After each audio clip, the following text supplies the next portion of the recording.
பஹல்காமில் தாக்குதல் நடத்திய தீவிரவாதிகளுக்கு என்ன ஆனது, எந்த நிபந்தனைகளின் அடிப்படையில் போர் நிறுத்தம் செய்யப்பட்டது என்பன போன்ற பல்வேறு கேள்விகளை ஒன்றிய பாஜக அரசுக்கு காங்கிரஸ் முன்வைத்துள்ளது.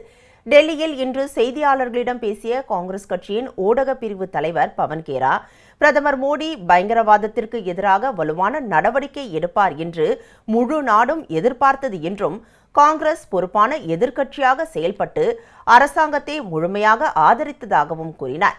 மக்களவை எதிர்க்கட்சித் தலைவர் ராகுல் காந்தி வெளிநாட்டில் இருந்து உடனடியாக நாடு திரும்பியதையும் அனைத்து கட்சி கூட்டத்தை கூட்ட வலியுறுத்தியதையும் சுட்டிக்காட்டிய அவர், ராகுல் காந்தி காஷ்மீருக்கு சென்று அங்குள்ள பொதுமக்களை சந்தித்ததையும் குறிப்பிட்டார்.